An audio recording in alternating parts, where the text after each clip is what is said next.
kalian tuh harus baca visi misinya biar ngerti, biar paham gitu. Nah, kalian ini anak-anak Abah baca nggak visi misinya Prabowo Gibran di halaman 23? Nggak ada tuh yang mengatakan kalau makan gratis langsung. Di situ udah tertulis dengan sangat-sangat jelas.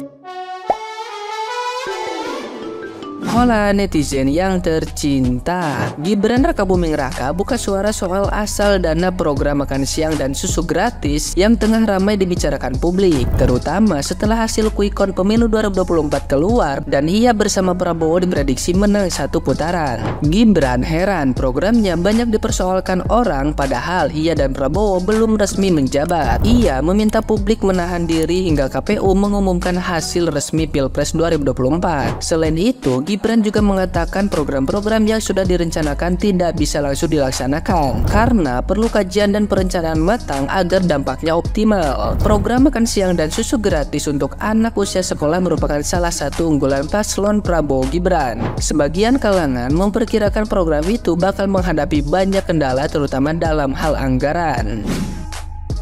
Saya belum dilantik udah pada ribut ya, tenang aja sih.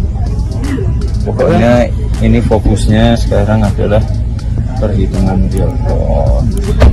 Untuk yang seperti itu program-program pasti dijalankan, dikaji dengan baik dan bisa bermanfaat untuk masyarakat luas ya. Nah, gimana nih menurut netizen yang terhormat? Silahkan berkomentar ya. Duh, sumpah ya, sekarang tuh kita harus lebih kritis dan hati-hati dalam menerima suatu berita. Jangan sampai dibaca headline-nya doang nih, tapi kagak dicari tahu tuh terusannya bagaimana ya. Jangan begitu, karena yang sekarang tersebar kan beritanya Prabowo Gibran akan memangkas subsidi BBM untuk makan siang gratis, begitu kan? Padahal itu adalah informasi yang salah. Ini nggak tahu ya siapa yang pertama kali membuat dan menyebarkan berita hoax. Tapi yang jelas ini penyesatan informasi dan tidak benar. Dan konyolnya itu adalah ada beberapa orang yang menggunakan isu hoax ini sebagai bahan gorengan mereka. Jadi daripada makin banyak orang yang termakan isu hoax, lebih baik kita bahas bareng-bareng di sini ya. Ini dari pusatnya langsung Prabowo Gibran. Kalau kita baca yang paling atas, Wakil Ketua Tim Kampanye Nasional Prabowo Gibran, Bapak Edi, beliau menegaskan yang merah-merah tuh, tak ada pemangkasan subsidi energi, melainkan efisiensi dengan membatasi orang yang bisa menikmati subsidi BBM dan LPG 3 kg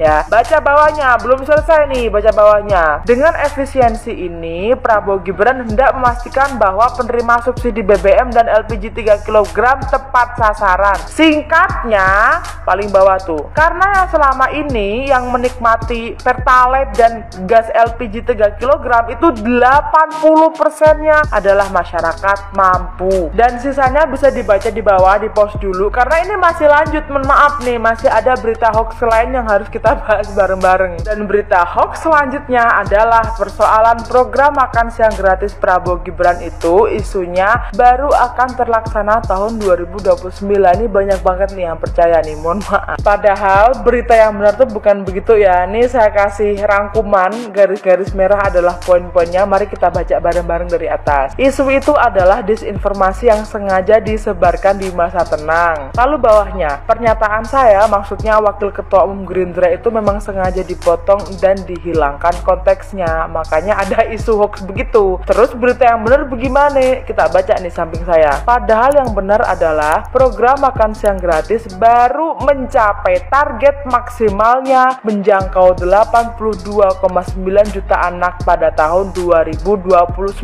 Jadi bukan yang baru terlaksana tahun itu, tapi tahun itu tuh baru mencapai target maksimal. Kenapa kok bisa begitu? Kita baca bawahnya nih. Karena dilakukan secara bertahap dan berdasarkan prioritas. Maksudnya bagaimana? Program ini akan tetap berjalan sejak awal Prabowo Gibran dilantik secara bertahap dan skala prioritas, yang artinya daerah yang paling memungkinkan dan membutuhkan akan diprioritaskan terlebih dahulu pada tahun pertama. Terus programnya akan terus berlanjut sampai tahun 2029. Begitu.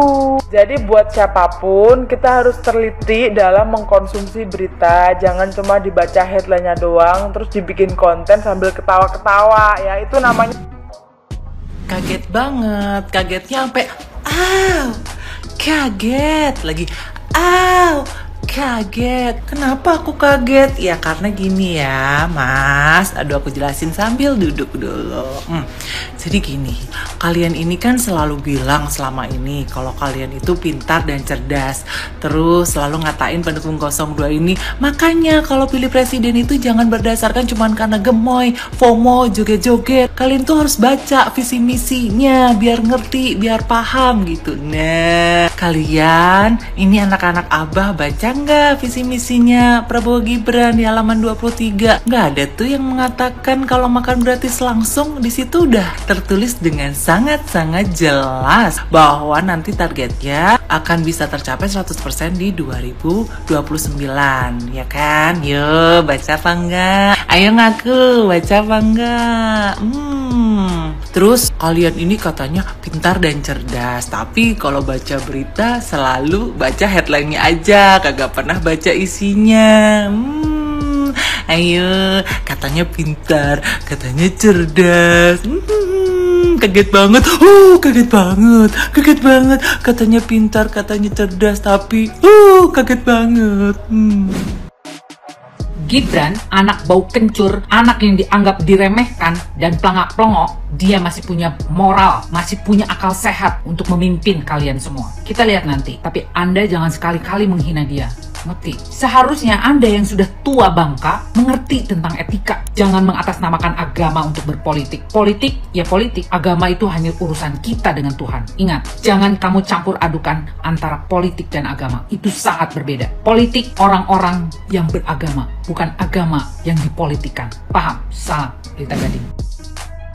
Para pendukung 01 dan 03, tak kandani reh kalian sekarang itu dimanfaatkan. Buktinya ini, sekarang kubu 01 dan 03 itu bergabung untuk mendiskualifikasi 02. Andaikan 02 sudah didiskualifikasi, otomatis yang akan bertarung 01 dan 03. Kalian yakin 03 akan bertarung secara damai, pakai pink suit, pakai humbimpa?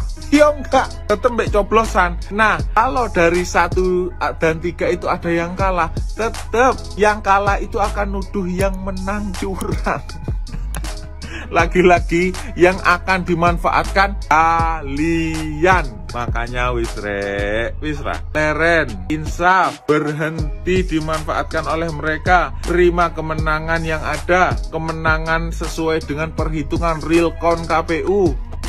Gelem di adu domba dimanfaatkan, dipoyok-poyoi, ojo gelem, rugi, tenang rugi. Ini kita bersaudara, mereka mencari jabatan. Sadar.